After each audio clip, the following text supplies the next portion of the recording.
জুলাই ঘোষণাপত্র বের হবে ৩৬শে জুলাই। তখন এমনি যে সংবিধান চলছে এটা বাতিল হয়ে যাবে, ওই সংবিধান থেকে দেশ চলবে। এখন যে চোপ্পমিয়া আছে, চোপ্পমিয়া অটোমেটিক বাতিল হয়ে যাবে, কারণ ওই সংবিধান থেকে তাকে রাষ্ট্রপতি বানানো, ওইটাই তখন থাকবে না। জুলাইয়ের চেতনা দেখে যে জুলাই ঘোষণাপত্র পাঠ হবে 10 তারিখে জুনে, ওইটা থেকে দেশ চলবে। চুপ্পু শেষ।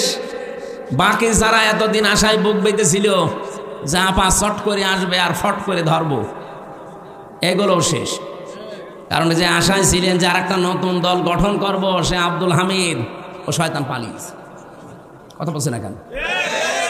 আপনি যে থরে থরে সাজিয়ে চিন্তা ভাবনা করেছিলেন যে যাই হোক দেশের লোক আর এই ফ্যাসিস্ট, এই সন্ত্রাসী, এই স্বৈরাচারদের মানে না, কি করা যায়, নরমাল যারা হালকা পাতলা আছে তাদেরকে দিয়ে নতুন দল গঠন করে আবার দেশে চালিয়ে দেব, সেইটা আবার হইল না। এই আব্দুল হামিদ, এই অ্যাডভোকেট আব্দুল হামিদ রাষ্ট্রপতি, এর সভাপতি, আর ওইদিকে নারায়ণগঞ্জের সেলিনা হায়াত আইভি এর সেক্রেটারি, এই দিয়ে চেষ্টা চালাচ্ছিল সামনে যে এদেরকে দুইজনকে দিয়ে আমরা চেষ্টা করব যে দেশে আবার আওয়ামী লীগ যেন না। সেটা তো অলরেডি নিষিদ্ধ হয়ে গেছে, একজন পালিয়েছে আর একজন সেলি এখন মার্ডার মামলার আসামি। স্বরাষ্ট্রমন্ত্রী আসাদুজ্জামান কামালের সাথে ওই সময় পুলিশের আইসিপি যে ছিল আব্দুল্লাহ মামুন, তার সাথে ভিডিও কি কি কথা হচ্ছে একেবারে দাঁড়িয়ে, সব এখন প্রমাণ হাতে নাতে। আপনি যাবেন কোথায়?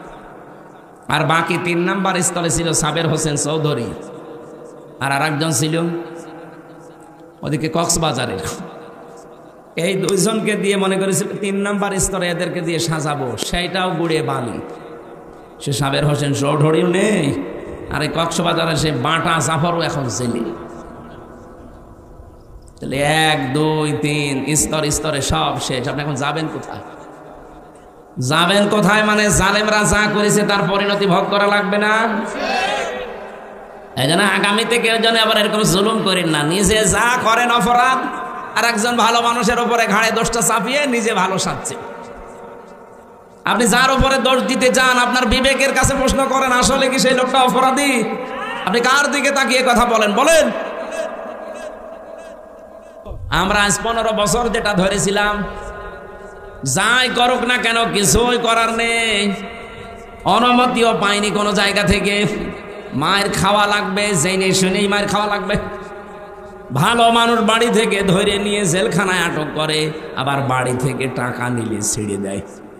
মনে আছে আমার বাবার কাছেও টাকা পায়, পাওনা টাকা নিয়ে গেল। এরকম রাজবাড়ি হয়নি? যারা এই কাজে ছিলেন আপনি নিজেকে নিজে প্রশ্ন করেন। এরকম হাজার হাজার অপরাধ দুনিয়ায় আপনার আছে, কিন্তু আমরা কিচ্ছু বলতে পারি না, কারণ আমাদের হাত বাঁধা।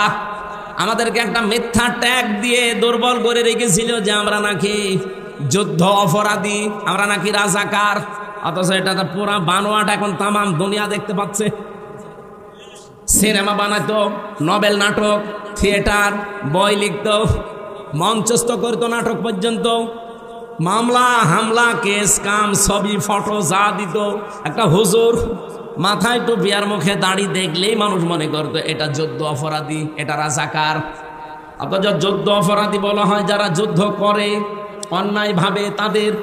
তো অন্যায়ভাবে যুদ্ধ করেছিল পাকিস্তানের সেনাবাহিনী, যুদ্ধ অপরাধী হলে তারা হবে। এক কথা বলে না কেন? রাজাকার আন্তর্জাতিক 2টা রিপোর্ট বের হয়েছে গতকালকে ভিডিও আকারে। ওই জামানায় যারা 71 সালে ভিডিও করেছিল, 2টা আন্তর্জাতিকে বাংলাদেশের রিপোর্ট না, এরা তো সব ভেজাল। আন্তর্জাতিক 2টা রিপোর্টে দেখাচ্ছে পাকিস্তানদের পাশাপাশি যারা এই যে রাজাকার বলা হয়, তাদেরও পোশাক ওই সামরিক বাহিনীর মতো ছিল। পুলিশের এখানে লেখা থাকে না বাংলাদেশ পুলিশ, বলে না কেন? ওদেরও পোশাকে লেখা আছে ইংরেজিতে রাজাকার, RAZAKAR, রাজাকার। আমি বাংলা ইংরেজিতে লেখা দেখলাম। তাহলে ওই সময় একটারও মুখে, আমি প্রায় 30-31 জন লোকের গণনা করেছি, একটা রাজাকারেরও মুখে দাড়ি নেই, শুধু গোপ মোজ বড় বড়, রবি ঠাকুরের মতো। রাজাকার হলে আমার মনে হয় যাদের গোপ বড় তাদেরকে রাজাকার বলা যায়। ওই মিলিটারির পোশাক যারা পরেছিল ওদের সহকারী, ওদের সহকারী ছিল এরা, ওদেরকে দিয়ে যখন কাজ আর হয় না তখন এদেরকে সহকারী হিসেবে কাজে লাগায়, সাপোর্টার।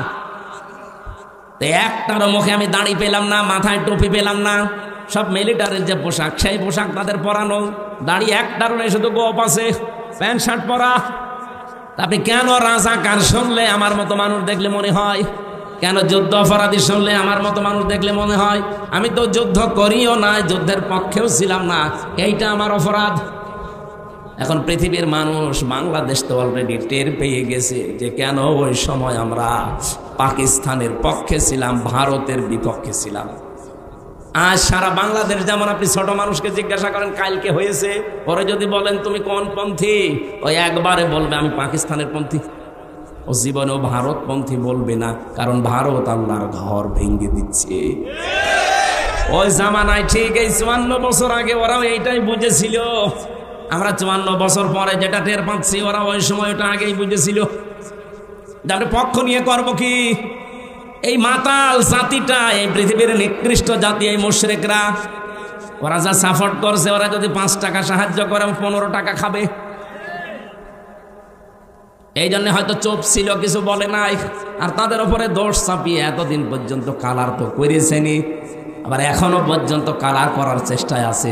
কিছু হলে আপনি 71-এর তুলনা দেন, কিছু হলে 52, কিছু হলে 47। আরে শয়তান, 24-এর তুলনা দিতে পারো না? কথা তুললে 71, 47, 52 মানে 24-এর কথা বলা লাগবে এখন, কারণ দেশ চলছে 24-এর চেতনা অনুযায়ী। জুলাই ঘোষণাপত্র বের হবে 36শে জুলাই, তখন এমনি যে সংবিধান চলছে এটা বাতিল হয়ে যাবে, ওই সংবিধান থেকে দেশ চলবে। এখন যে চোপ্পমিয়া আছে, চোপ্পমিয়া অটোমেটিক বাতিল হয়ে যাবে, কারণ ওই সংবিধান থেকে তাকে রাষ্ট্রপতি বানানো, ওইটাই তখন থাকবে না। জুলাইয়ের চেতনা দেখে যে জুলাই ঘোষণাপত্র পাঠ হবে 10 তারিখে জুনে, ওইটা থেকে দেশ চলবে। চুপ্পু শেষ। বাকি যারা এতদিন আশায় বুক বেঁধেছিল যে আপা শট করে আসবে আর ফট করে ধরবো, এগুলোও শেষ। কারণ যে আশায় ছিলেন যে আরেকটা নতুন দল গঠন করব, সে আব্দুল হামিদ ও শয়তান পালিয়েছে। কথা বলছে না কেন?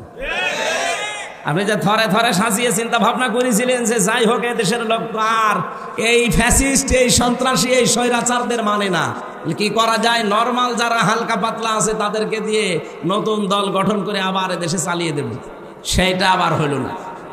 এই আব্দুল হামিদ, এই অ্যাডভোকেট আব্দুল হামিদ রাষ্ট্রপতি, এর সভাপতি, আর ওইদিকে নারায়ণগঞ্জের সেলিনা হায়াত আইভি এর সেক্রেটারি। এই দিয়ে চেষ্টা চালাচ্ছিল সামনে যে এদেরকে 2 জনকে দিয়ে আমরা চেষ্টা করব যে দেশে আবার আওয়ামী লীগ যেন না, সেটা তো অলরেডি নিষিদ্ধ হয়ে গেছে। একজন পালিয়েছে আর একজন সেলি এখন মার্ডার মামলার আসামি। সব ভোটিও স্বরাষ্ট্রমন্ত্রী আসাদুজ্জামান কামালের সাথে ওই সময় পুলিশের আইসিপি যে ছিল আব্দুল্লাহ মামুন, তার সাথে ভিডিও কি কি কথা হচ্ছে একেবারে দাঁড়িয়ে, সব এখন প্রমাণ হাতে নাতে। আপনি যাবেন কোথায়? আর বাকি 3 নাম্বার স্থলে ছিল সাবের হোসেন চৌধুরী, আর আরেকজন ছিল ওদিকে কক্সবাজারে। এই 2 জনকে দিয়ে মনে করেছিল 3 নাম্বার স্তরে এদেরকে দিয়ে সাজাবো, সেইটাও গুড়ে বালি। সে সাবের হোসেন চৌধুরীও নেই, আর এই কক্সবাজারে সে বাটা জাফরও এখন ছিলি। তাহলে 1, 2, 3 স্তরে সব শেষ। আপনি এখন যাবেন কোথায়? যাবেন কোথায় মানে জালেমরা যা করেছে তার পরিণতি ভোগ করা লাগবে না?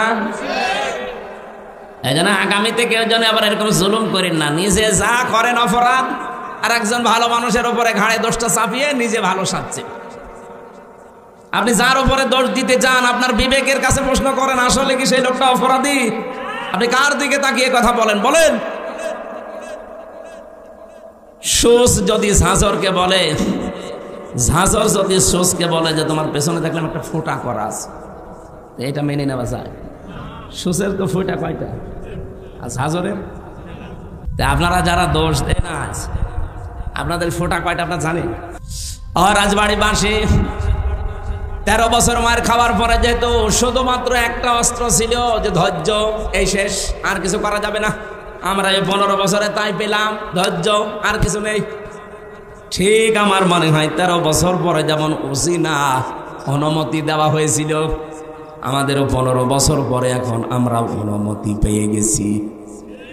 যা করেছেন আর সুবহানাল্লাহ আস্তাগফিরুল্লাহ আলহামদুলিল্লাহ না, এখন ইটের জবাব পাথর দিয়ে দেওয়া হবে।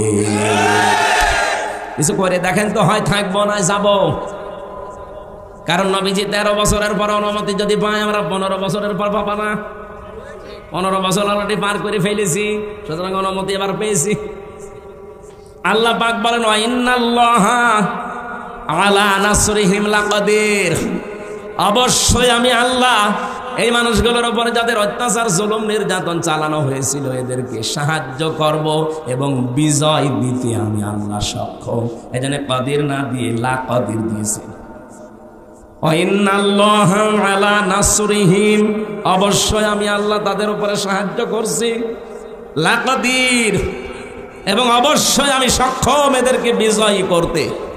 আমরা চর্ম চোখে যেটা দেখি কোরআনের সাথে মিলিয়ে ওইটাই বলছি। 13 বছর পরে অনুমতি পেয়েছিল, অলরেডি আমরা 15 বছর পরে যা দেখছি আল্লাহর সাহায্য আসবে এবং বিজয়ী আমাদেরকে করাতে আল্লাহ অক্ষম না সক্ষম? বলেন বলেন।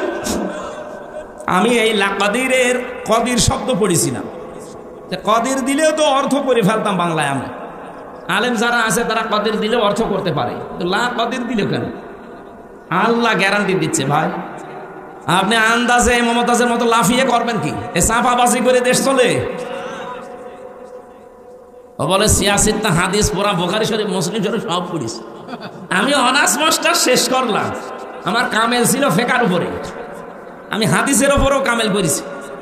এত কিছু করার পরও আমি এখনো বলতে পারি না যে আমার সব কোরআনের তাফসির সব হাদিস পড়া শেষ। আর মহিলা কি চাপাবাজ, সংসদে দাঁড়িয়ে বলছে আমার সব পড়া শেষ। আমার মনে হয় ওর পেটের ওপরে পাড়া দিলে ও যদি একটা আয়াত শুদ্ধ করে বলতে পারে, ওকে আমি মিষ্টি খাওয়াবো। জীবনও পড়তে পারবে না।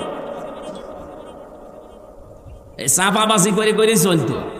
যেই কয়টা ছিল সব কয়টা চাপাবাজ, কাওয়া কাকু থেকে শুরু করে এই যে হাসাও মাহমুদ আর আমার কুষ্টিয়ার হানিফ ইনু ননু মিয়া, ওর নাম হাসানুল হক। ইনু বলা ঠিক না, হাসানুল হক নুনু। দন্তন্নয় হস্য, দন্তন্নয় হস্য কি হয়? ওর নামে ইনু বললে গুনাহ হবে। শয়তান ইসলামের যা ক্ষতি করেছে। আল্লাহ রাব্বুল আলামিনের পরে বলেন আল্লাযীনা উখরিজু মিন দিয়ারিহিম বিগাইরি হাক্কিন ইল্লা আইয়াকুলু রাব্বুনাল্লাহ, তোমাদেরকে যারা ঘর বাড়ি থেকে বের করে দিয়েছে কোনো অপরাধ তোমাদের ছিল না, এই 15.5 বছর তোমাদের বাড়িতে থাকতে দেয়নি মিথ্যা অজুহাত দিয়ে, মিথ্যা মামলা দিয়ে, মিথ্যা সাক্ষী দিয়ে। একটাই মাত্র অপরাধ তোমাদের ছিল, আইয়াকুলু রাব্বুনাল্লাহ, তোমরা বলতে যে আমাদের রব, আমাদের আইনদাতা কে? এই বাংলাদেশে আজও যারা বলে আমাদের আইনদাতা শুধুমাত্র আল্লাহ, তারাই বাতিলের টার্গেট। এদেশে ইসলামী দল অন ইসলামী দল কত আছে, সবাই জালেমদের কাছে, সবাই রাম আর বামদের কাছে, সবাই দাদা বাবুদের কাছে। কালার না, কালার শুধু তারা যারা বলে রব্বুনাল্লাহ, আমাদের রব আল্লাহ। আই কি এত ব্যাখ্যা করা লাগবে? রব্বুনাল্লাহ বললেন আমার রব আল্লাহ কি? রবের 5টা অর্থ হয়। রব মানে সৃষ্টিকর্তা, রব মানে আইনদাতা, রব মানে মাবুদ, ইবাদত মাবার যোগ্য, রব মানে অভিভাবক, রব মানে উকিল। বলেন তো এই বাংলাদেশে আজ যারা বলে আমরা আল্লাহর আইন ছাড়া কারো আইন চাই না, তারা এই দেশে অনেকের কাছে শত্রু। ভালো মানুষ নামাজ রোজা পড়ে তারপরও শত্রুতা করে যে তুমি আল্লাহর আইন চাও, এ কথা বলো কোন কারণে? কোন মানুষ যদি মনে প্রাণে নামাজ পড়ে, রোজা রাখে, পর্দা করে, কিন্তু এ দেশ আল্লাহর আইন দিয়ে চলুক, পরিবার সমাজ রাষ্ট্র চাই না, আপনি লিখে নিতে পারেন লোকটা মুনাফিক। এখানে নেই? কারা কারা এরকম মনে আছেন যে আল্লাহর আইন দরকার নেই, নামাজ পড়ি, রোজা রাখি, আমার বউ পর্দায় থাকে, কিন্তু আল্লাহর আইন দিয়ে একেবারে ইউনিয়ন থেকে সংসদ চলবে আমি চাই না? কারা বলেন তো হাত তোলেন। একটাও নেই। অথচ আপনি বাস্তবে জায়গা মতো যে কিন্তু অস্বীকার করে বসেন। বলেন আপনার এই কথা দিয়ে, আপনার রায় দিয়ে, সমর্থন দিয়েই তো চলবে। যে আল্লাহর আইন মতো ইউনিয়ন চলবে, উপজেলা চলবে, পৌরসভা চলবে, সংসদ ভবন চলবে, মন্ত্রণালয় চলবে, সেক্রেটারিয়েট চলবে। এগুলো আল্লাহর আইন মতো চালালে অস্কর রব্বাকা না না। সূরা হাসাবের ভেতরে আয়াতটা আছে, আমার আয়াতটা সিরিয়াল মনে আসছে না, 35 নাম্বার এই আয়াতটা, 34 নাম্বার আয়াত। রব্বুল আলামিন বলেন অজকুর মা ইউতলা ফি বাইতিল্লাহি হিকমাতুন, হিকমতপূর্ণ কথাগুলো ঘরের ভেতরে তেলাওয়াত করবে যারা। হিকমতপূর্ণ কথা এই পৃথিবীতে সবচাইতে হিকমতপূর্ণ কথা হতে পারে কার? আল্লাহর চাইতে হিকমতে কথা বলা কেউ আছে দুনিয়ায়? আল্লাহর যত কথা হিকমতপূর্ণ, আর সব কথা আল্লাহ কোরআনে দিয়েছেন। কি এত হিকমতের সহিত কথাগুলো সাজিয়েছেন, এত সূক্ষ্মভাবে।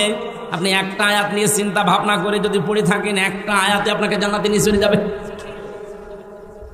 আল্লাহ বলেন যত রকমের ঘর আছে, ফি বুয়ুতিন, যত রকমের ঘর আছে সব ঘরের ভেতরে আমি আল্লাহর মা ইউতলা আলাইকুম, তাদের উপরে তারা যেন তেলাওয়াত করে আমি আল্লাহর আয়াতগুলো। ফি আয়াতিল্লাহ, তাদের ঘর বলতে এখানে শুধু যে ঘরে থাকি এই ঘর না। তাফসিরে আমি 8টা ঘরের নাম পেয়েছি। আপনি বাংলাদেশে দেখেন একটা একটা করে ধরে সরে সাজালে 8টা ঘরই আসবে। নিচের ঘর ইউনিয়নের যে ঘর আছে, যেখানে তো ইউনিয়নবাসী তাদের কথাবার্তা নিয়ে সেখানে উপস্থাপন করে, ইউনিয়ন পরিষদ ঘর আছে না? এরপরে আপনি উপজেলা পরিষদে ঘর পাবেন, এরপরে আদালতে ঘর পাবেন জেলা শহরে। আদালতের ঘর আবার 2টা জেলায়, একটা হচ্ছে ম্যাজিস্ট্রেট কোর্ট আর একটা জজ কোর্ট। ম্যাজিস্ট্রেট কোর্টের জন্য আলাদা ঘর নেই, জজ কোর্টের জন্য। কথা বলছেন আমার? আপনি নিজের ব্যক্তিগত ঘর, ইউনিয়নের ঘর, উপজেলার ঘর, আদালতের ঘর। আদালতে তো 2 প্রকার বললাম। এরপর পৌরসভার ঘর, এরপরে মন্ত্রণালয়ের ঘর। প্রত্যেকটা মন্ত্রীর আলাদা আলাদা বিভাগ আছে, ঘর আছে। এরপরে সর্বোচ্চ ঘরের নাম হচ্ছে সংসদ। এটাও ঘর না? এই 8টা ঘরে যদি আল্লাহর আয়াতগুলো তেলাওয়াত হতো সকাল সন্ধ্যা, আর ওই আয়াতের উপরে যদি মেসেজ করে আমরা চলতে পারতাম, এই বাংলাদেশটাও মিনি জান্নাত হয়ে যেত। আল্লাহ পাক এইটা জানিয়েছেন, আলাউলা দাফউল্লাহিন নাসা বিবাযিহিম বাযিন লাহুদ্দিমাতিস সাওয়ামিউ ওয়া বিয়াউ ওয়া সালাওয়াতু ওয়া মাসাজিদু ইযকারু ফিহাস মুল্লাহি কাসীরা। এখানে বাংলা অর্থ শুনলে আপনি মনে করবেন আয়াত ভুল, আমিও মনে করেছিলাম, কিন্তু স্পেশাল কিছু অর্থ এখান থেকে বের করা লাগবে। ওয়ালাউলা দাফউল্লাহ, আল্লাহ যদি নিজে দাফা না করতেন, দাফা মানে প্রতিহত করা, ধ্বংস করা না, প্রতিহত করা, বাধার সৃষ্টি করা অথবা প্রতিবন্ধকতা সৃষ্টি করা, এরকম অর্থ হয় দাফা লাহুদ্দিমাতের। তাহলে ধ্বংস হয়ে যেত, শেষ হয়ে যেত, আল্লাহ যদি নিজে এটাকে প্রতিহত না করতেন। আল্লাহ যদি ভালো দিয়ে মন্দকে চাপা না দিতেন, অথবা ভালো দিয়ে মন্দের উপরে বিজয় না করতেন। 1 নম্বরের নাম দিয়েছিল মানুষের ভেতরে একে অন্যের দ্বারা যদি আমার আল্লাহ দাফা করে না রাখতেন, দমন করে না রাখতেন, নিচু করে না রাখতেন, দাবিয়ে না রাখতেন, কি হতো জানো? লাহুদ্দিমাতিস সাওয়ামিউ, সওমায়ের বহুবচন সাওয়ামি। এটা সংসার বিরাগী যারা এই বাংলাদেশে লালনের ফকিরের মাজারে যারা থাকে, চট্টগ্রামের মাছ ভান্ডারের মাজারে যারা পড়ে আছে, 8 রশির মাজারে যারা পড়ে আছে, মাজার কেন্দ্রিক জীবন যাপন যাদের, এরা আমরা মনে করি এরা সংসার বিরাগী, সংসার ত্যাগী। আল্লাহ বলেন এরা যেভাবে আল্লাহকে ডাকাডাকি করে, হ্যাঁ ওদের পদ্ধতি ভুল হতে পারে, ডাকে তো ওরা যেখানে বসে বসে ডাকে। আপনি লালনের মাজারে যান, যখন ওদের অনুষ্ঠান চলে, চুল একবার সামনে যায় একবার পেছনে যায়, কি জিকির!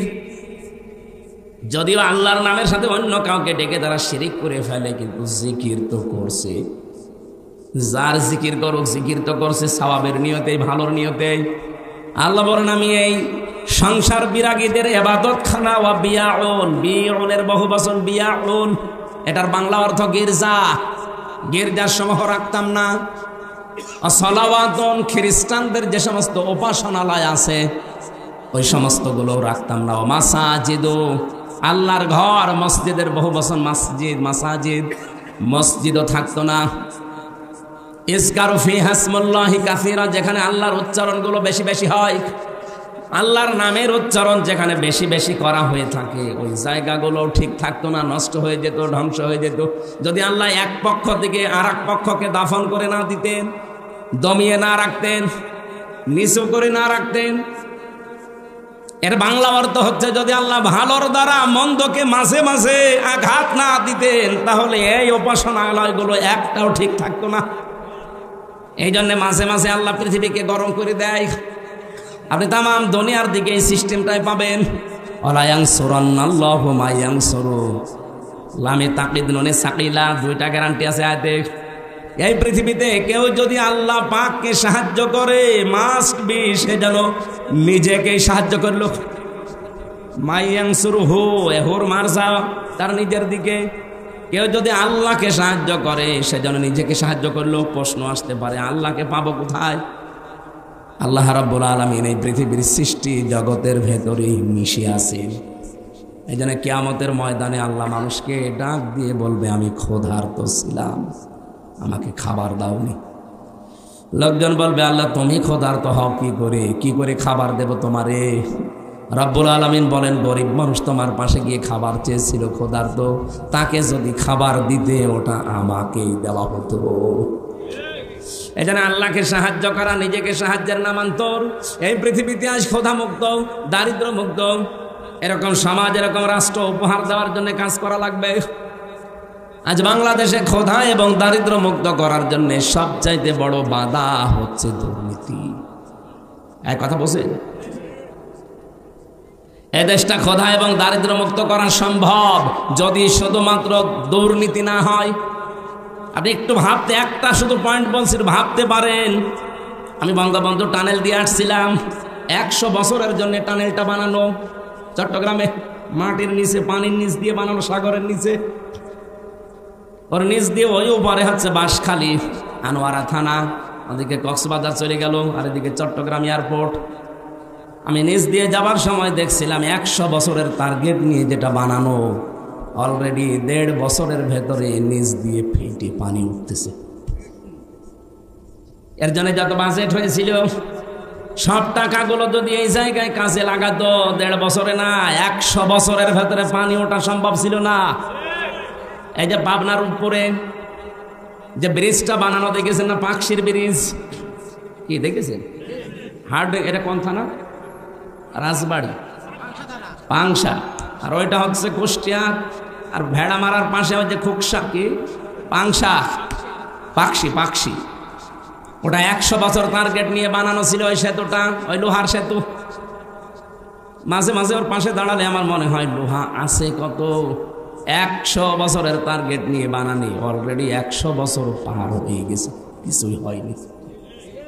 তার মানে যেভাবে বানানোর দরকার, যা বাজেট ছিল পুরাটা খরচ করে বানিয়েছিল, এই জন্য টিকে আছে জিনিসটা।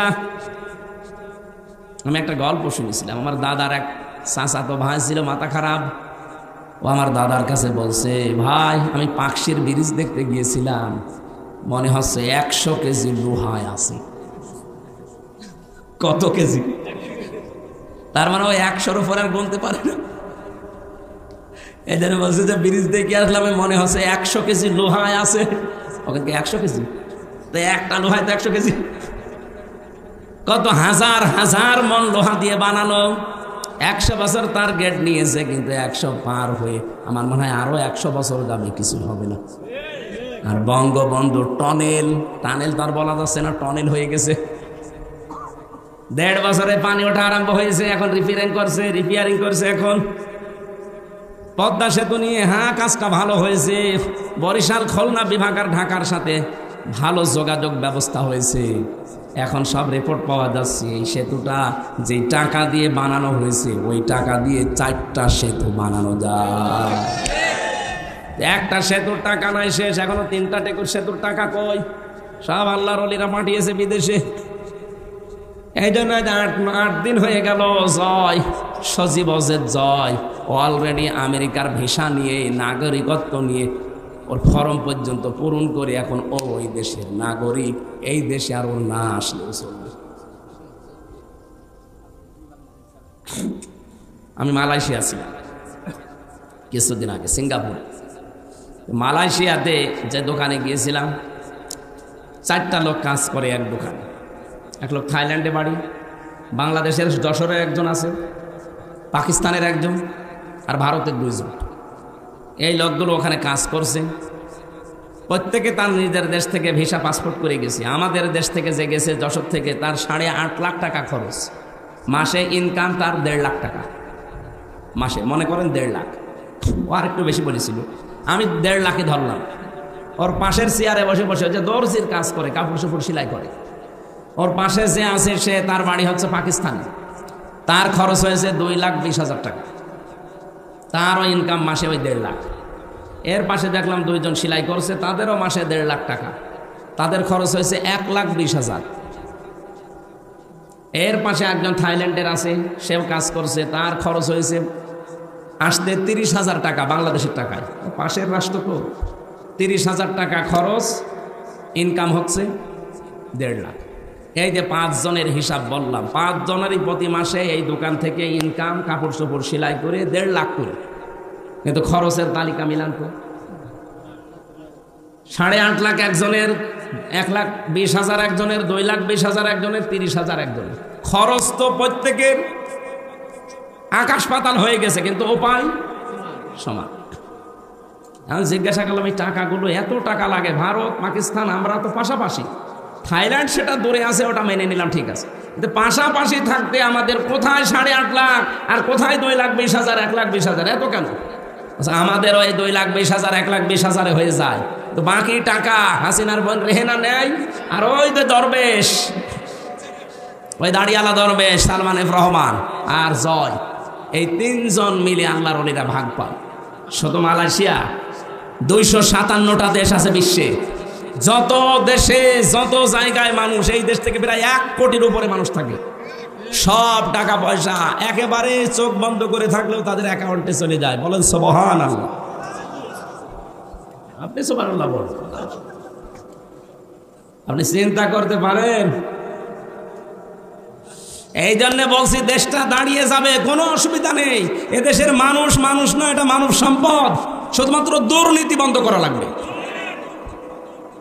এই জন্য আল্লাহকে সাহায্য করা, এখন আল্লাহর আইনগুলো জমিনে কায়েম করার মাধ্যমে, যে আল্লাহর আইনে জমিনে কায়েম করার জন্য চেষ্টা চালাবে, সে যেন লিখে নেয় যে আমি নিজেকেই নিজে সাহায্য করছি। আলা ইয়ানসুরান্নাল্লাহু মা ইয়ানসুরুহু ইন্নাল্লাহা লাকাবিয়্যুন আজিজ।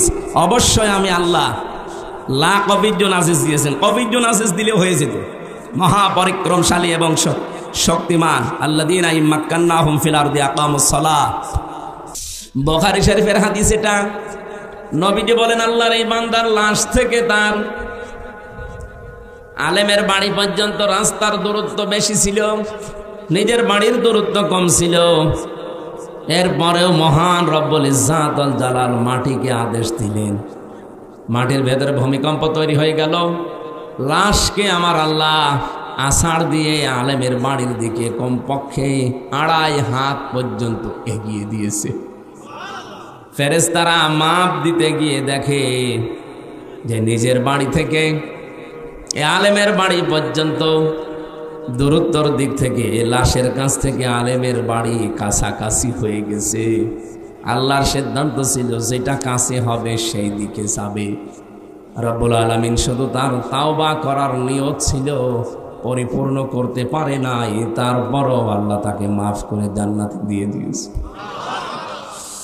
এত বড় একটা অপরাধী যদি সত্যি মাফ পেয়ে যায়, এটা হাদিস, আমি বানিয়ে বললাম না।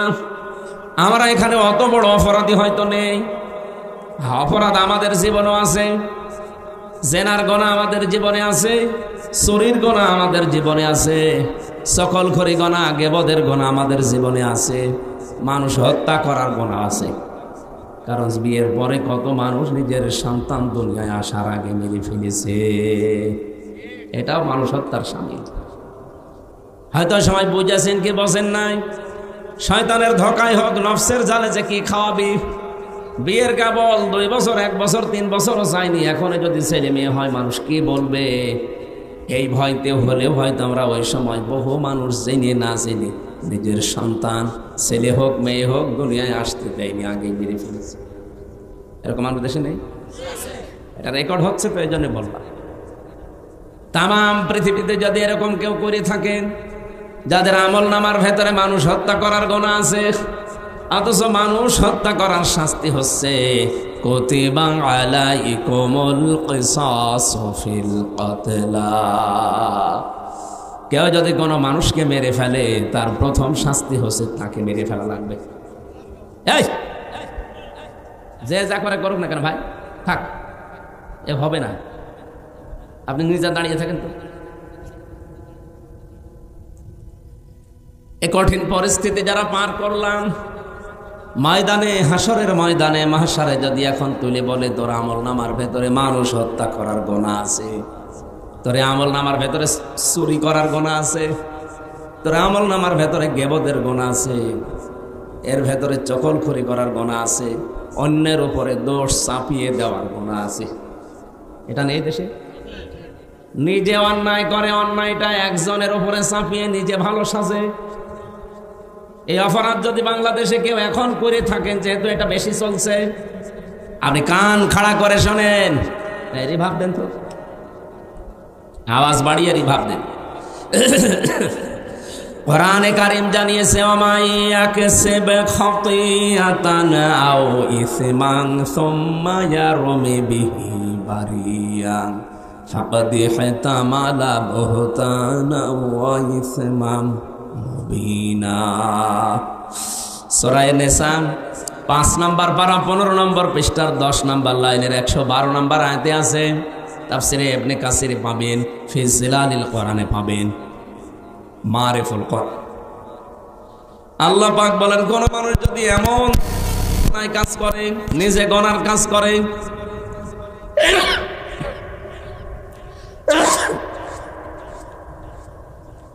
নিজে মানবতা বিরোধী কোনো কাজে আঞ্জাম দেয়, আর কাজটা যখন হয়ে যায় তখন একটা ভালো মানুষ নিরপরাধ মানুষের উপরে দোষটা চাপিয়ে দিয়ে নিজে ভালো, নিজেকে ভালো সাজায়, মানুষের কাছে বলে যে এই কাজ আমার দ্বারা হয়নি। আল্লাহ তাআলা বলেন, দুনিয়ার কেউ যদি নাও বোঝে, ফাকাদ ইহতামালা বুহতানা ওয়া ইসমান মুবিনা, সে যেন প্রকাশ্য পাপের বোঝা বহন করে নিয়ে বেড়াচ্ছে। আর রাজবাড়ী বাসী আয়াত থেকে কি পেলেন আপনি বলেন তো?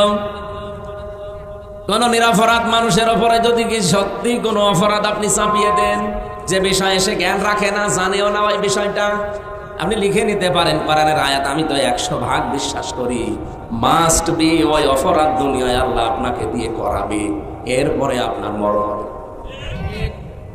আপনি ভালো ভালো মানুষকে বিনা দোষে মেরে ফেলেছেন, এমন এমন দোষ তাদের উপরে চাপিয়ে দিয়েছেন, জীবনে যে লোকগুলো এ দোষ করে নাই, আপনি নিজেও জানেন যে এরা এই দোষে দোষী না। নিজের খাহেশ মেটাতে বিভিন্ন মানুষের প্ররোচনায় প্রলোভনে পড়ে, শয়তানের ধোঁকায় কোনো মানুষের যদি ক্ষতি করে ফেলেন, যে ক্ষতি করেছেন ওই ক্ষতি তো হওয়ার কথা ছিল না, আপনার নিজের রাগে পড়ে হিংসায় করে আপনি করেছিলেন। আপনি লিখে নিতে পারেন, কোনো অসুবিধা নেই, আমি লিখে দেব, যদি না হয় আমি ওই কাজ ঘটাবো। যা করলেন ওইটা আপনাকে জীবদ্দশায় আল্লাহ নিজে করাবে। আপনি মা বাংলায় বলছে, যারা এই যে 15.5 বছরে বহু মানুষকে বিপদে ফেলেছে, বিনা কারণে দুনিয়া থেকে বিদায়ও করে দিয়েছে, এমনকি আয়না ঘরে পর্যন্ত রেখেছে। যাদেরকে রেখেছিল বলেন, তোরা কি আয়না ঘরে থাকার মতো মানুষ? সব বাদ দিলাম, শুধু ব্যারিস্টার আরমান, তার বাবার জন্য আপনি কাছে 8 বছর আয়না ঘরে রাখলেন। বাবা অপরাধী হলে যদি ছেলেকে অপরাধের শাস্তি দেওয়া লাগে, বলেন এই বাংলাদেশে 15.5 বছর যারা অপরাধ করেছে তাদের ছেলে মেয়েরাও তো এখন এই দেশে থাকার অধিকার রাখে না। বাবার অপরাধী যদি ছেলে অপরাধী হয়, তাহলে এদেশে আপনি থাকতে পারবেন? আইন তো আপনি নিজেই বানিয়েছেন, নিজেই ধরা খাবেন। কি বলেন?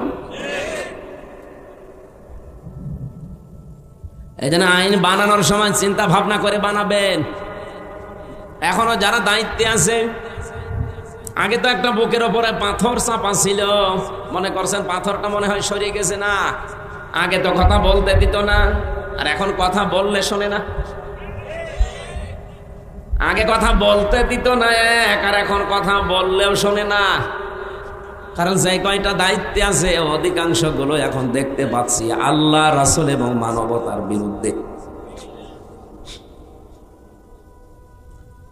আমার রাজবাড়িবাসে যে কথাটা শুরু থেকে তুলতে চেয়েছিলাম, খুব আশ্চর্য লাগছে আমার এই কয়েক মাস আগে তো মুখের উপরে তালা লাগানো ছিল, কথা বলতে দিত না, আর এমন একটা জামানায় এসে পড়লাম এখন কথা বললেও শোনে না।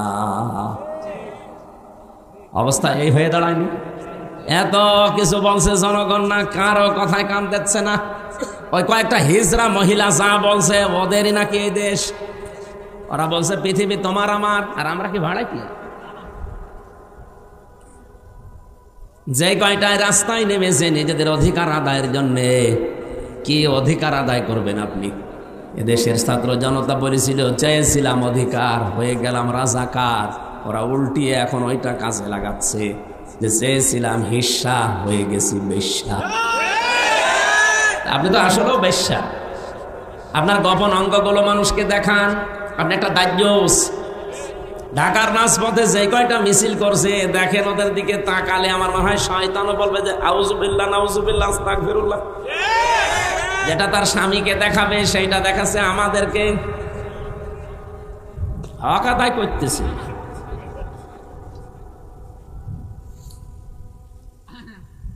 আশা করবো এগুলো বন্ধ হওয়া দরকার। এদের পেছনে রাঘব বলরা আছে, এদের জীবনও সাহস হইতো না। মিছিল 8-10 জন 15-20 জন বের করে, মানুষ যাই কয়জন, তার চাইতে মিডিয়া বেশি। কোথায় পায় এরা? এসব ভাড়া করা বিশ্বের মোড়লদেরকে দেখাতে চায় যে আমরা নারী অধিকার আদায়ের পক্ষে। এর নাম নারীর অধিকার। আজকে ইসলামপন্থী এক মা দেখলাম বলছিল বোরকা পরে, যে নিজের গোপন অঙ্গগুলো মানুষকে দেখানো যদি অধিকার হয়, এরকম অধিকার এই দেশের মুসলিম মেয়েদের দরকার নেই। যারা ওগুলো করছেন এরা এই দেশের মেয়ে না। আমি যে মিছিলটা দেখলাম সামনে শুধু 2 জন বাংলাদেশের মেয়ে লোক, বাকি অধিকাংশ কলকাতা থেকে ভাড়া করা।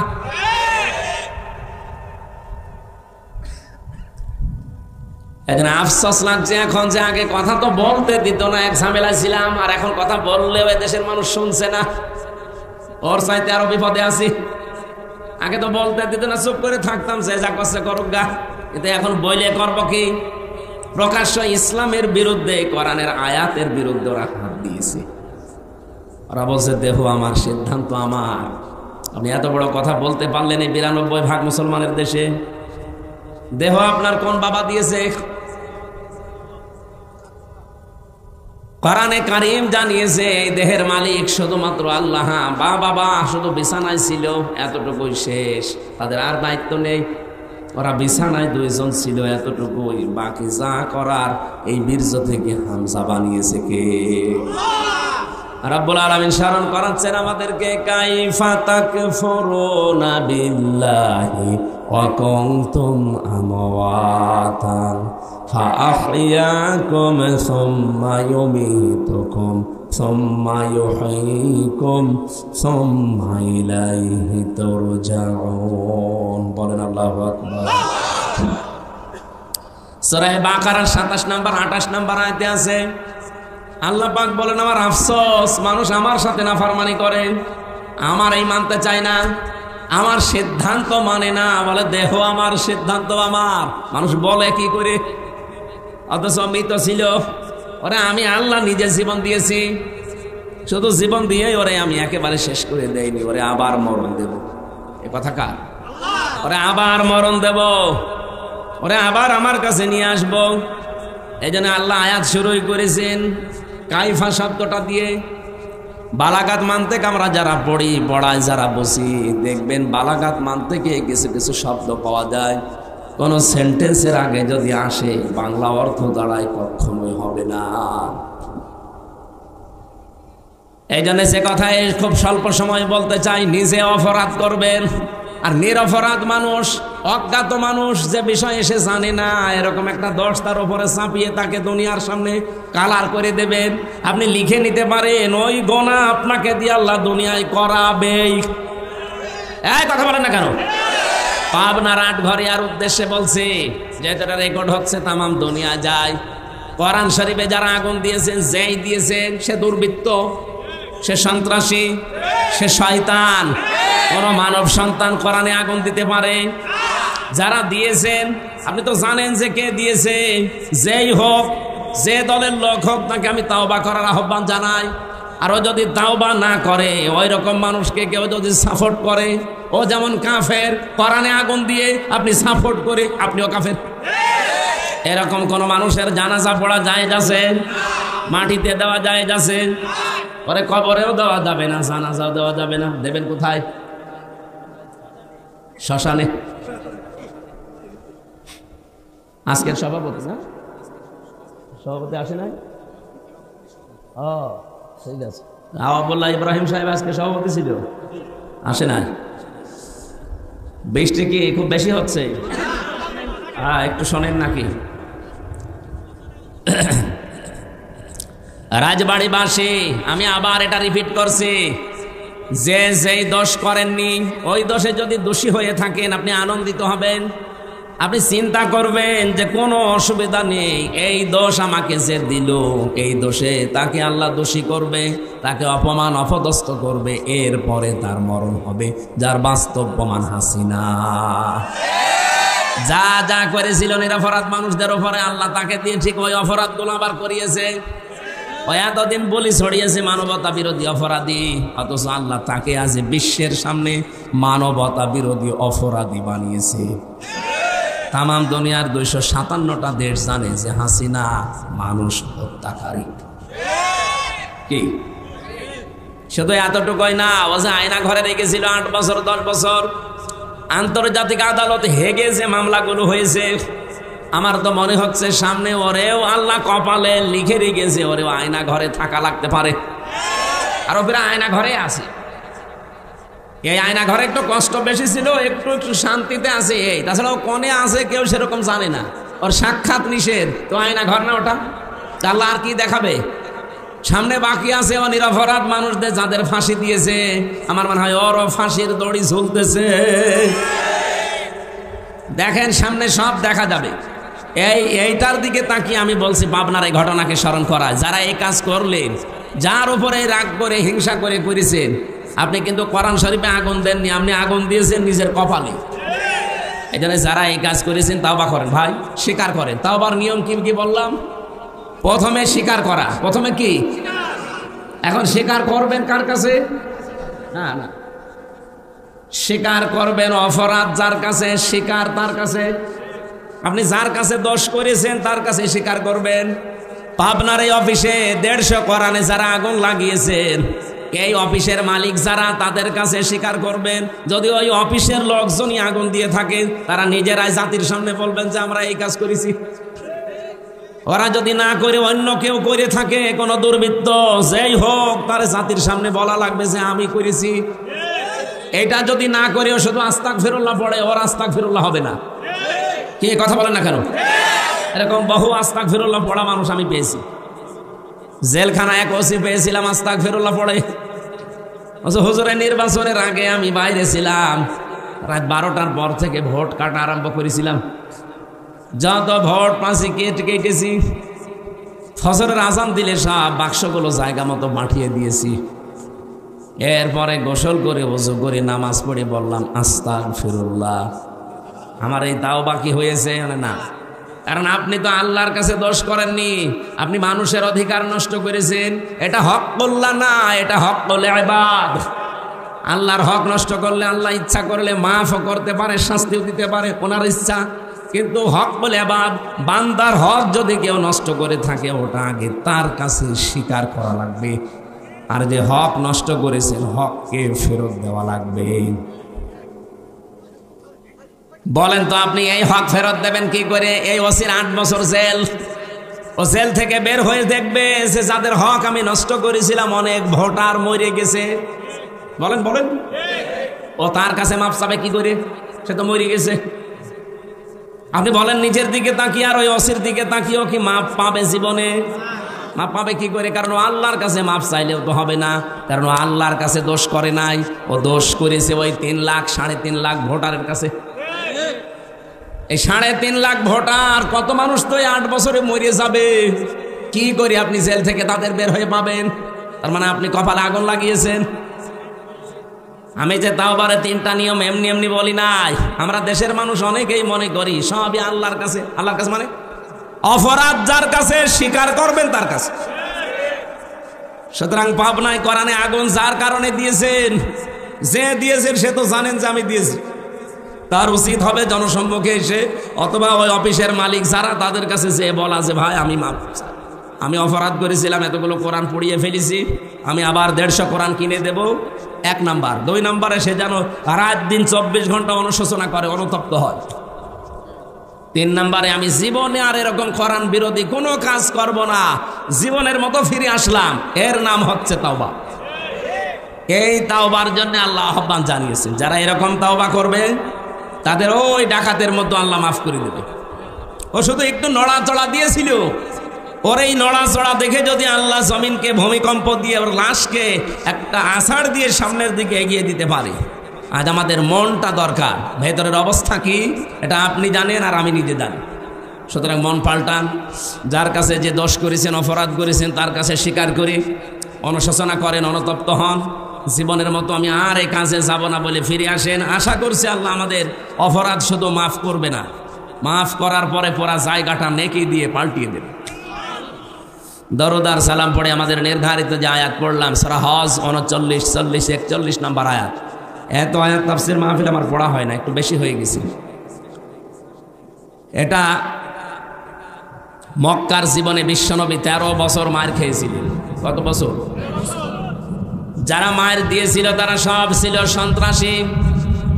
কে? সব ছিল তারা ওই 13 বছরের সন্ত্রাসী। যারা মার খেয়েছিল এই মানুষগুলো ছিল দুর্বল, মাজলুম।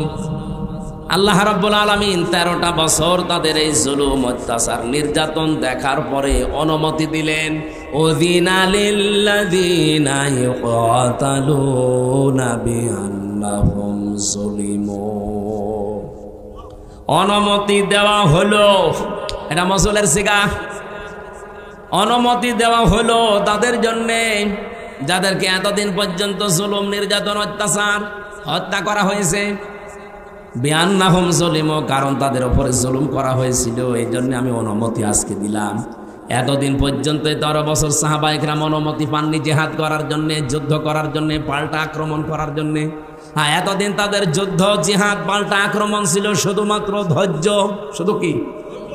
আমরা আজ 15 বছর যেটা ধরেছিলাম, যাই করুক না কেন কিছুই করার নেই। অনুমতিও পাইনি কোনো জায়গা থেকে। মায়ের খাওয়া লাগবে, জেনে শুনেই মায়ের খাওয়া লাগবে। ভালো মানুষ বাড়ি থেকে ধরে নিয়ে জেলখানায় আটক করে, আবার বাড়ি থেকে টাকা নিলে ছেড়ে দেয়। মনে হচ্ছে আমার বাবার কাছেও টাকা পায়, পাওনা টাকা নিয়ে গেল। এরকম রাজবাড়ি হয়নি? যারা এই কাজে ছিলেন আপনি নিজেকে নিজে প্রশ্ন করেন। এরকম হাজার হাজার অপরাধ দুনিয়ায় আপনার আছে, কিন্তু আমরা কিচ্ছু বলতে পারি না, কারণ আমাদের হাত বাঁধা। আমাদেরকে একটা মিথ্যা ট্যাগ দিয়ে দুর্বল করে রেখেছিল যে আমরা নাকি যুদ্ধ অপরাধী, আমরা নাকি রাজাকার। অথচ এটা তো পুরা বানোয়াট, এখন তামাম দুনিয়া দেখতে পাচ্ছে। সিনেমা বানাতো, নভেল, নাটক, থিয়েটার, বই লিখতো, মঞ্চস্থ করতো নাটক পর্যন্ত। মামলা, হামলা, কেস, কাম সবই, ফটো যা দিত। একটা হুজুর মাথায় টুপি আর মুখে দাড়ি দেখলেই মানুষ মনে করতো এটা যুদ্ধ অপরাধী, এটা রাজাকার।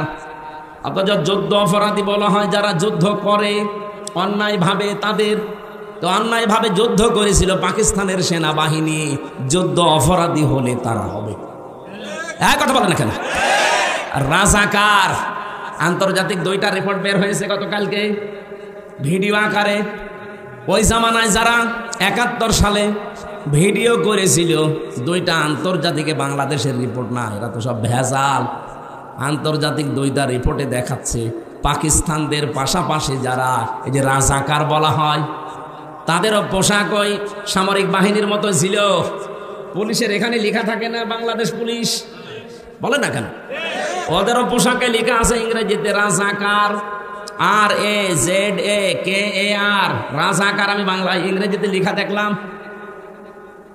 তাহলে ওই সময় একটারও মুখে আমি প্রায় 30-31 জন লোকের গণনা করেছি, একটা রাজাকারেরও মুখে দাড়ি নেই, শুধু গোপ মোজ বড় বড়, রবি ঠাকুরের মতো। রাজাকার হলে আমার মনে হয় যাদের গোপ বড় তাদেরকে রাজাকার বলা যায়। ওই মিলিটারির পোশাক যারা পরেছিল ওদের সহকারী ছিল এরা। ওদেরকে দিয়ে যখন কাজ আর হয় না তখন এদেরকে সহকারী হিসেবে কাজে লাগায়, সাপোর্টার। একটারও মুখে আমি দাড়ি পেলাম না, মাথায় টুপি পেলাম না। সব মিলিটারির যে পোশাক সেই পোশাক তাদের পরানো, দাড়ি একটারও নেই, শুধু গোপ আছে, প্যান্ট শার্ট পরা। আপনি কেন রাজাকার শুনলে আমার মতো মানুষ দেখলে মনে হয়? কেন যুদ্ধ অপরাধী শুনলে আমার মতো মানুষ দেখলে মনে হয়?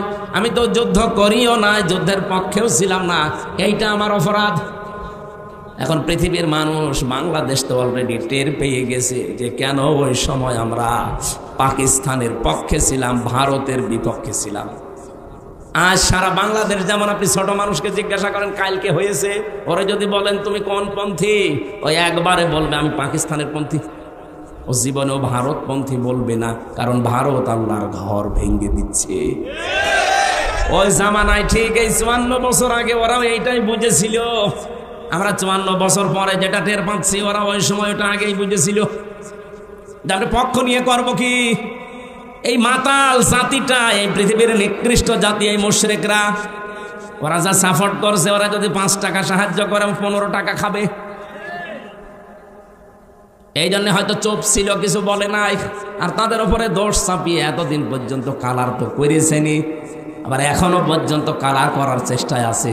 কিছু হলে আপনি 71-এর তুলনা দেন, কিছু হলে 52, কিছু হলে 47। আরে শয়তান, 24-এর তুলনা দিতে পারো না? কথা তুললে 71, 47, 52, মানে 24-এর কথা বলা লাগবে এখন, কারণ দেশ চলছে 24-এর চেতনা অনুযায়ী। এটা মে মাসের আজকে 20 তারিখ, আর সামনে মাসের 11 দিন আছে, আর সামনে মাসে জুন মাসের 10 দিন, 21 দিন পরে জুলাই ঘোষণাপত্র বের হবে, 36শে জুলাই। তখন এমনি যে সংবিধান চলছে এটা বাতিল হয়ে যাবে, ওই সংবিধান থেকে দেশ চলবে। এখন যে চোপ্প মিয়া আছে, চোপ্প মিয়া অটোমেটিক বাতিল হয়ে যাবে, কারণ ওই সংবিধান থেকে তাকে রাষ্ট্রপতি বানানো, ওইটাই তখন থাকবে না। জুলাইয়ের চেতনা দেখে যে জুলাই ঘোষণাপত্র পাঠ হবে 10 তারিখে জুনে, ওইটা থেকে দেশ চলবে। চুপ্প শেষ। বাকি যারা এতদিন আশায় বুক বেঁধেছিল যে আপা শট করে আসবে আর ফট করে ধরবো, এগুলোও শেষ। কারণ যে আশায় ছিলেন যে আরেকটা নতুন দল গঠন করব, সে আব্দুল হামিদ ও শয়তান পালিয়েছে। কথা বলছে না কেন? আপনি যে থরে থরে সাজিয়ে চিন্তা ভাবনা করেছিলেন যে যাই হোক দেশের লোক তো আর এই ফ্যাসিস্ট, এই সন্ত্রাসী, এই স্বৈরাচারদের মানে না, কি করা যায়? নরমাল যারা হালকা পাতলা আছে তাদেরকে দিয়ে নতুন দল গঠন করে আবার দেশে চালিয়ে দেবে, সেইটা আবার হইল না। এই আব্দুল হামিদ, এই অ্যাডভোকেট আব্দুল হামিদ রাষ্ট্রপতি, এর সভাপতি, আর ওইদিকে নারায়ণগঞ্জের সেলিনা হায়াত আইভি, এর সেক্রেটারি। এই দিয়ে চেষ্টা চালাচ্ছিল সামনে যে এদেরকে 2 জনকে দিয়ে আমরা চেষ্টা করব যে দেশে আবার আওয়ামী লীগ যেন না, সেটা তো অলরেডি নিষিদ্ধ হয়ে গেছে। একজন পালিয়েছে আর একজন সেলি, এখন মার্ডার মামলার আসামি। সব ভোটিও স্বরাষ্ট্রমন্ত্রী আসাদুজ্জামান কামালের সাথে ওই সময় পুলিশের আইসিপি যে ছিল আব্দুল্লাহ মামুন, তার সাথে ভিডিও কি কি কথা হচ্ছে একেবারে দাঁড়িয়ে, সব এখন প্রমাণ হাতে নাতে। আপনি যাবেন কোথায়? আর বাকি 3 নাম্বার স্থলে ছিল সাবের হোসেন চৌধুরী, আর আরেকজন ছিল ওদিকে কক্সবাজারে। এই 2 জনকে দিয়ে মনে করেছিল 3 নাম্বার স্তরে এদেরকে দিয়ে সাজাবো, সেইটাও গুড়ে বালি। সে সাবের হোসেন চৌধুরীও নেই, আর এই কক্সবাজারে সে বাটা জাফরও এখন ছিলি। তাহলে 1, 2, 3 স্তরে স্তরে সব শেষ। আপনি এখন যাবেন কোথায়? যাবেন কোথায় মানে জালেমরা যা করেছে তার পরিণতি ভোগ করা লাগবে না?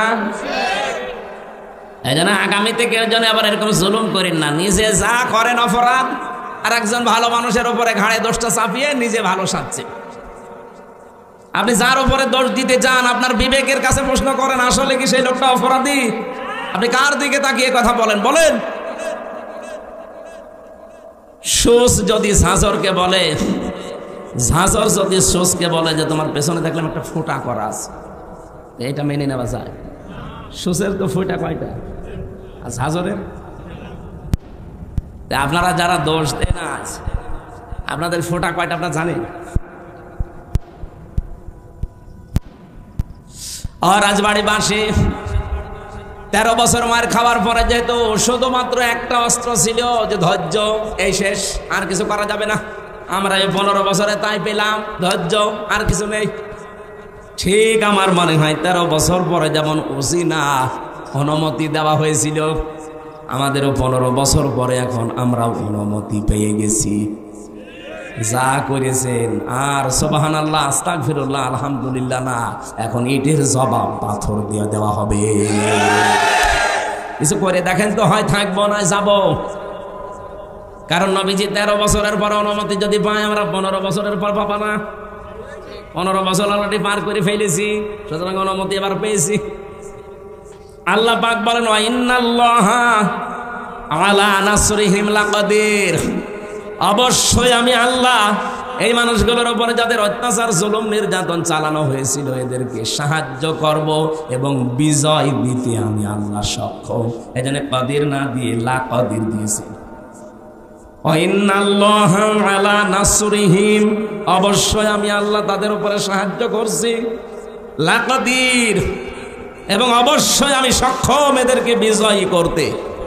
আমরা চর্ম চোখে যেটা দেখি কোরআনের সাথে মিলিয়ে ওইটাই বলছি। 13 বছর পরে অনুমতি পেয়েছিল, অলরেডি আমরা 15 বছর পরে যা দেখছি আল্লাহর সাহায্য আসবে এবং বিজয়ী আমাদেরকে করাতে আল্লাহ অক্ষম না সক্ষম? বলেন বলেন। আমি এই লাকাদিরের কদির শব্দ পড়েছিলাম, কদির দিলেও তো অর্থ করে ফেলতাম বাংলায়। আমি আলেম যারা আছে তারা কদির দিলেও অর্থ করতে পারে, কদির দিলে কেন? আল্লাহ গ্যারান্টি দিচ্ছে ভাই, আপনি আন্দাজে মমতাজের মতো লাফিয়ে করবেন কি? এ চাপাবাজি করে দেশ চলে? ও বলে সিয়াসিত্তা হাদিস পড়া, বুখারী শরীফ, মুসলিম শরীফ সব পড়িস। আমি অনার্স মাস্টার শেষ করলাম, আমার কামেল ছিল ফেকার উপরে, আমি হাদিসের ওপরও কামেল করেছি। এত কিছু করার পরও আমি এখনো বলতে পারি না যে আমার সব কোরআনের তাফসির, সব হাদিস পড়া শেষ। আর মহিলা কি চাপাবাজ, সংসদে দাঁড়িয়ে বলছে আমার সব পড়া শেষ। আমার মনে হয় ওর পেটের ওপরে পাড়া দিলে ও যদি একটা আয়াত শুদ্ধ করে বলতে পারে, ওকে আমি মিষ্টি খাওয়াবো। জীবনও পড়তে পারবে না। এই চাপাবাজি করে করে চলতো। যেই কয়টা ছিল সব কয়টা চাপাবাজ, কাবা কাকু থেকে শুরু করে এই যে হাসাউ মাহমুদ আর আমার কুষ্টিয়ার হানিফ, ইনু ননু মিয়া, ওর নাম হাসানুল হক। ইনু বলা ঠিক না, হাসানুল হক নুনু। দন্তন্নয় হস্য, দন্তন্নয় হস্য কি হয়? ওর নামে ইনু বললে গুনাহ হবে। শয়তান ইসলামের যা ক্ষতি করেছে। আল্লাহ রাব্বুল আলামিনের পরে বলেন, আল্লাযীনা উখরিজু মিন দিয়ারিহিম বিগাইরি হাক্কিন ইল্লা আইয়াকুলু রাব্বুনাল্লাহ। তোমাদেরকে যারা ঘর বাড়ি থেকে বের করে দিয়েছে, কোনো অপরাধ তোমাদের ছিল না, এই 15.5 বছর তোমাদের বাড়িতে থাকতে দেয়নি মিথ্যা অজুহাত দিয়ে, মিথ্যা মামলা দিয়ে, মিথ্যা সাক্ষী দিয়ে।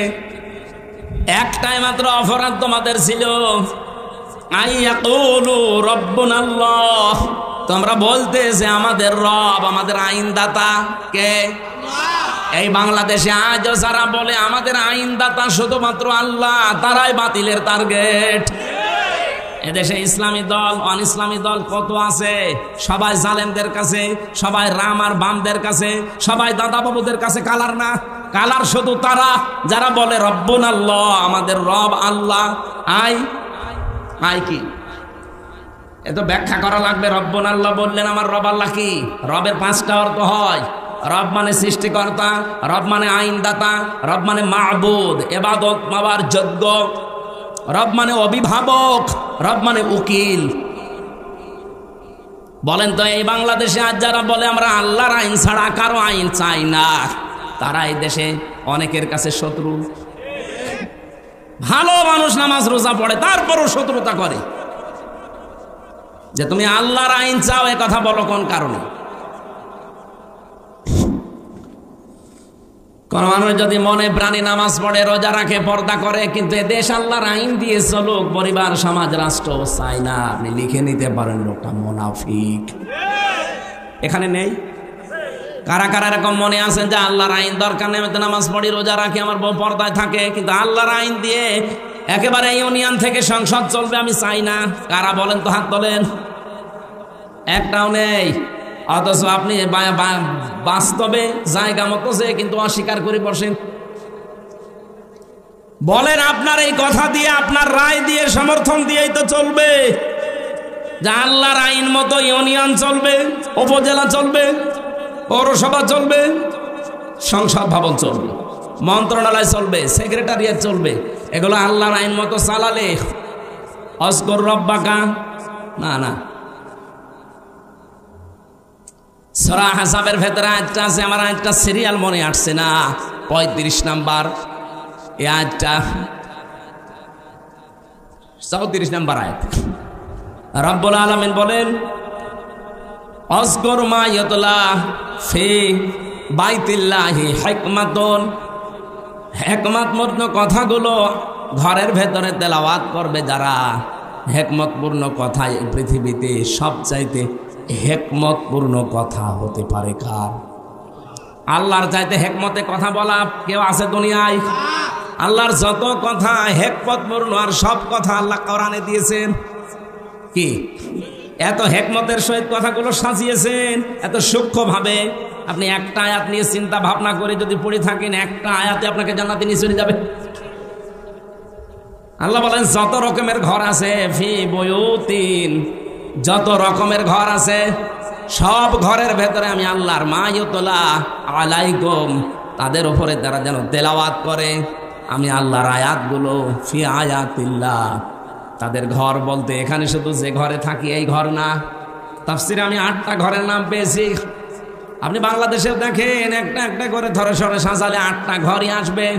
নিচের ঘর ইউনিয়নের যে ঘর আছে, যেখানে তো ইউনিয়নবাসী তাদের কথাবার্তা নিয়ে সেখানে উপস্থাপন করে। ইউনিয়ন পরিষদে ঘর আছে না? এরপরে আপনি উপজেলা পরিষদে ঘর পাবেন, এরপরে আদালতে ঘর পাবেন জেলা শহরে। আদালতের ঘর আবার 2টা জেলায়, একটা হচ্ছে ম্যাজিস্ট্রেট কোর্ট আর একটা জজ কোর্ট। ম্যাজিস্ট্রেট কোর্টের জন্য আলাদা ঘর নেই, জজ কোর্টের জন্য। কথা বলছেন আমার? আপনি নিজের ব্যক্তিগত ঘর, ইউনিয়নের ঘর, উপজেলার ঘর, আদালতের ঘর। আদালতে তো 2 প্রকার বললাম। এরপর পৌরসভার ঘর, এরপরে মন্ত্রণালয়ের ঘর। প্রত্যেকটা মন্ত্রীর আলাদা আলাদা বিভাগ আছে, ঘর আছে। এরপরে সর্বোচ্চ ঘরের নাম হচ্ছে সংসদ। এটাও ঘর না? এই 8টা ঘরে যদি আল্লাহর আয়াতগুলো তেলাওয়াত হতো সকাল সন্ধ্যা, আর ওই আয়াতের উপরে যদি মেসেজ করে আমরা চলতে পারতাম, এই বাংলাদেশটাও মিনি জান্নাত হয়ে যেত। আল্লাহ পাক এইটা জানিয়েছেন, আলাউলা দাফউল্লাহিন নাসা বিবাযিহিম বাযিন লাহুদ্দিমাতিস সাওয়ামিউ ওয়া বিয়াউ ওয়া সালাওয়াতু ওয়া মাসাজিদু ইযকারু ফিহা ইসমুল্লাহি কাসীরা। এখানে বাংলা অর্থ শুনলে আপনি মনে করবেন আয়াত ভুল, আমিও মনে করেছিলাম, কিন্তু স্পেশাল কিছু অর্থ এখান থেকে বের করা লাগবে। ওয়ালাউলা দাফউল্লাহ, আল্লাহ যদি নিজে দাফা না করতেন, দাফা মানে প্রতিহত করা, ধ্বংস করা না, প্রতিহত করা, বাধার সৃষ্টি করা অথবা প্রতিবন্ধকতা সৃষ্টি করা, এরকম অর্থ হয় দাফা লাহুদ্দিমাতের। তাহলে ধ্বংস হয়ে যেত, শেষ হয়ে যেত। আল্লাহ যদি নিজে এটাকে প্রতিহত না করতেন, আল্লাহ যদি ভালো দিয়ে মন্দকে চাপা না দিতেন, অথবা ভালো দিয়ে মন্দের উপরে বিজয় না করতেন। 1 নম্বরের নাম দিয়েছিল মানুষের ভেতরে একে অন্যের দ্বারা যদি আমার আল্লাহ দাফা করে না রাখতেন, দমন করে না রাখতেন, নিচু করে না রাখতেন, দাবিয়ে না রাখতেন, কি হতো জানো? লাহুদ্দিমাতিস সাওয়ামিউ, সওমায়ের বহুবচন সাওয়ামি। এটা সংসার বিরাগী যারা এই বাংলাদেশে লালনের ফকিরের মাজারে যারা থাকে, চট্টগ্রামের মাছ ভান্ডারের মাজারে যারা পড়ে আছে, আটরশির মাজারে যারা পড়ে আছে, মাজার কেন্দ্রিক জীবন যাপন যাদের, এরা আমরা মনে করি এরা সংসার বিরাগী, সংসার ত্যাগী। আল্লাহ বলেন এরা যেভাবে আল্লাহকে ডাকাডাকি করে, হ্যাঁ ওদের পদ্ধতি ভুল হতে পারে, ডাকে তো ওরা যেখানে বসে বসে ডাকে। আপনি লালনের মাজারে যান, যখন জগতের অনুষ্ঠান চলে, চুল একবার সামনে যায় একবার পেছনে যায়, কি জিকির! যদিও আল্লাহর নামের সাথে অন্য কাউকে ডেকে তারা শিরিক করে ফেলে, কিন্তু জিকির তো করছে। যার জিকির করুক, জিকির তো করছে সওয়াবের নিয়তেই, ভালোর নিয়তেই। আল্লাহ বলেন আমি এই সংসার বিরাগীদের ইবাদত খানা ওয়া বিয়াউন, বিউনের বহু বচন বিয়াউন, এটার বাংলা অর্থ গির্জা। গির্জার সমূহ রাখতাম না। সালাওয়াতুন, খ্রিস্টানদের যে সমস্ত উপাসনালয় আছে ওই সমস্তগুলো রাখতাম না। মাসাজিদু, আল্লাহর ঘর, মসজিদের বহু বচন মসজিদ, মাসাজিদ, মসজিদও থাকতো না। ইজকারু ফিহা ইসমুল্লাহি কাসীরা, যেখানে আল্লাহর উচ্চারণগুলো বেশি বেশি হয়, আল্লাহর নামের উচ্চারণ যেখানে বেশি বেশি করা হয়ে থাকে, ওই জায়গাগুলো ঠিক থাকতো না, নষ্ট হয়ে যেত, ধ্বংস হয়ে যেত। যদি আল্লাহ এক পক্ষ থেকে আর এক পক্ষকে দাফন করে না দিতেন, দমিয়ে না রাখতেন, নিচু করে না রাখতেন। এর বাংলা অর্থ হচ্ছে যদি আল্লাহ ভালোর দ্বারা মন্দকে মাঝে মাঝে আঘাত না দিতেন, তাহলে এই উপাসনালয়গুলো একটাও ঠিক থাকতো না। এই জন্য মাঝে মাঝে আল্লাহ পৃথিবীকে গরম করে দেয়। আপনি তামাম দুনিয়ার দিকে এই সিস্টেমটাই পাবেন। ওয়ালায়ানসুরান্নাল্লাহু মায়ানসুরু, লামে তাকিদ নুনে সাকিলা, দুইটা গ্যারান্টি আছে আয়াতে। এই পৃথিবীতে কেউ যদি আল্লাহ পাককে সাহায্য করে, মাস্ট বি সে যেন নিজেকে সাহায্য করলো। মায়ানসুরুহু, এহুর মারজা, তার নিজের দিকে। কেউ যদি আল্লাহকে সাহায্য করে, সে যেন নিজেকে সাহায্য করলো। প্রশ্ন আসতে পারে আল্লাহকে পাবো কোথায়? আল্লাহ রাব্বুল আলামিন এই পৃথিবীর সৃষ্টি জগতের ভেতরেই মিশে আছেন। এই জন্য কিয়ামতের ময়দানে আল্লাহ মানুষকে ডাক দিয়ে বলবে আমি ক্ষুধার্ত ছিলাম, আমাকে খাবার দাওনি। লোকজন বলবে আল্লাহ তুমি ক্ষুধার্ত হও কি করে খাবার দেব তোমারে?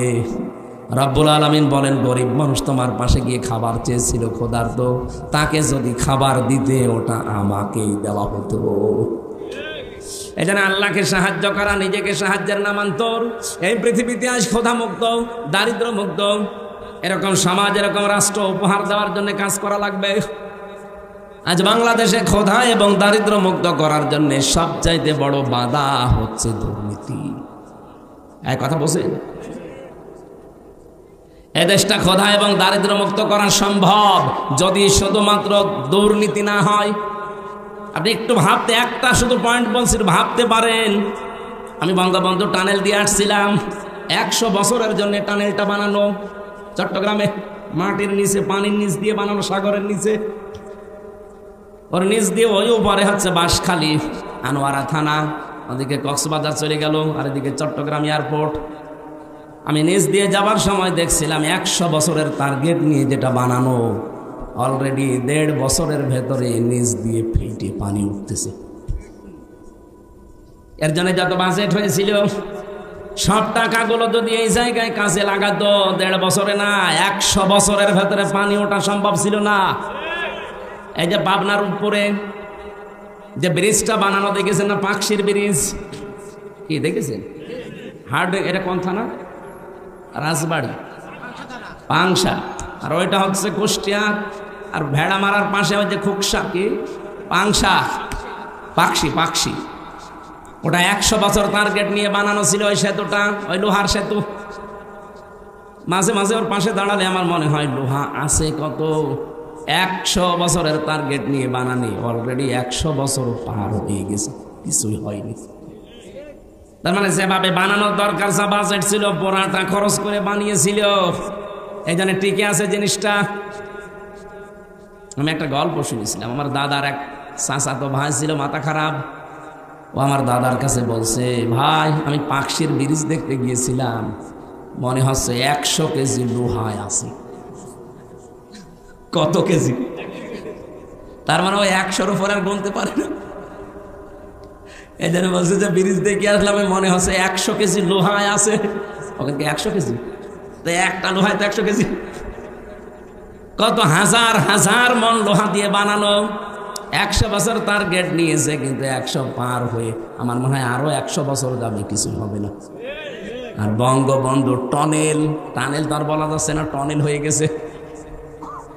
1.5 বছরে পানি ওঠা আরম্ভ হয়েছে, এখন রিপেয়ারিং করছে। এখন পদ্মা সেতু নিয়ে কাজটা ভালো হয়েছে। বরিশাল খুলনা বিভাগ আর ঢাকার সাথে ভালো যোগাযোগ ব্যবস্থা হয়েছে। এখন সব রিপোর্ট পাওয়া যাচ্ছে এই সেতুটা যে টাকা দিয়ে বানানো হয়েছে, ওই টাকা দিয়ে 4টা সেতু বানানো যায়। একটা সেতুর টাকা নাই শেষ, এখনো 3টা সেতুর টাকা কই? সব আল্লাহর ওলিরা পাঠিয়েছে বিদেশে। এই জন্য 8 দিন হয়ে গেল জয় সজীব জয় অলরেডি আমেরিকার ভিসা নিয়ে, নাগরিকত্ব নিয়ে ওর ফর্ম পর্যন্ত পূরণ করে এখন ওই দেশের নাগরিক। এই দেশে আর ওর না আসলেও চলবে। আমি মালয়েশিয়া ছিলাম কিছুদিন আগে, সিঙ্গাপুর। মালয়েশিয়াতে যে দোকানে গিয়েছিলাম, 4টা লোক কাজ করে এক দোকানে। এক লোক থাইল্যান্ডে বাড়ি, বাংলাদেশের যশোরের একজন আছে, পাকিস্তানের একজন, আর ভারতের 2 জন। এই লোকগুলো ওখানে কাজ করছে। প্রত্যেকে তার নিজের দেশ থেকে ভিসা পাসপোর্ট করে গেছে। আমাদের দেশ থেকে যে গেছে যশোর থেকে, তার 8.5 লাখ টাকা খরচ। মাসে ইনকাম তার 1.5 লাখ টাকা মাসে, মনে করেন 1.5 লাখ। ও আর একটু বেশি বলেছিল, আমি 1.5 লাখই ধরলাম। ওর পাশের চেয়ারে বসে বসে যে দর্জির কাজ করে, কাপড় চোপড় সেলাই করে, ওর পাশে যে আছে সে, তার বাড়ি হচ্ছে পাকিস্তানে। তার খরচ হয়েছে 2,20,000 টাকা। তারও ইনকাম মাসে ওই 1.5 লাখ। এর পাশে দেখলাম 2 জন সেলাই করছে, তাদেরও মাসে 1.5 লাখ টাকা। তাদের খরচ হয়েছে 1,20,000। এর পাশে একজন থাইল্যান্ডের আছে, সেও কাজ করছে, তার খরচ হয়েছে আসতে 30,000 টাকা বাংলাদেশের টাকায়। পাশের রাষ্ট্র তো 30,000 টাকা খরচ, ইনকাম হচ্ছে 1.5 লাখ। এই যে 5 জনের হিসাব বললাম, 5 জনেরই প্রতি মাসে এই দোকান থেকে ইনকাম, কাপড় চোপড় সেলাই করে 1.5 লাখ করে। কিন্তু খরচের তালিকা মিলান তো, 8.5 লাখ একজনের, 1,20,000 একজনের, 2,20,000 একজনের, 30,000 একজনের। খরচ তো প্রত্যেকের আকাশ পাতাল হয়ে গেছে, কিন্তু উপায় সমান। আমি জিজ্ঞাসা করলাম, এই টাকাগুলো এত টাকা লাগে? ভারত পাকিস্তান আমরা তো পাশাপাশি, থাইল্যান্ড সেটা দূরে আছে, ওটা মেনে নিলাম, ঠিক আছে। কিন্তু পাশাপাশি থাকতে আমাদের কোথায় 8.5 লাখ আর কোথায় 2,20,000, 1,20,000, এত কেন? আমাদের ওই 2,20,000, 1,20,000 হয়ে যায়, তো বাকি টাকা হাসিনার বোন রেহেনা নেয়। আর ওই যে দরবেশ, ওই দাড়িয়ালা দরবেশ সালমান এফ রহমান আর জয়, এই 3 জন মিলে আল্লাহর ওলিরা ভাগ পায়। শুধু মালয়েশিয়া 257টা দেশ আছে বিশ্বে। যত দেশে যত জায়গায় মানুষ, এই দেশ থেকে প্রায় 1 কোটির উপরে মানুষ থাকে। সব টাকা পয়সা একেবারে চোখ বন্ধ করে থাকলেও তাদের অ্যাকাউন্টে চলে যায়। বলেন সুবহানাল্লাহ। আপনি সুবহানাল্লাহ বলেন। আপনি চিন্তা করতে পারেন? এই জন্য বলছি দেশটা দাঁড়িয়ে যাবে, কোনো অসুবিধা নেই। এদেশের মানুষ মানুষ নয়, এটা মানব সম্পদ। শুধুমাত্র দুর্নীতি বন্ধ করা লাগবে। এই জন্য আল্লাহকে সাহায্য করা, এখন আল্লাহর আইনগুলো জমিনে কায়েম করার মাধ্যমে, যে আল্লাহর আইনে জমিনে কায়েম করার জন্য চেষ্টা চালাবে, সে যেন লিখে নেয় যে আমি নিজেকেই নিজে সাহায্য করছি। আলা ইয়ানসুরান্নাল্লাহু মা ইয়ানসুরুহু ইন্নাল্লাহা লাকাবিয়্যুন আজিজ। অবশ্যই আমি আল্লাহ লাকাবিয়্যুন আজিজ দিয়েছেন। কাবিয়্যুন আজিজ দিলেও হয়ে যেত, মহাপরিক্রমশালী এবং শক্তিমান। আল্লাযীনা ইম্মাক্কান্নাহুম ফিল আরদি আকামুস সালাহ। বৃষ্টি জোরে চলছে নাকি? সুবহানাল্লাহ।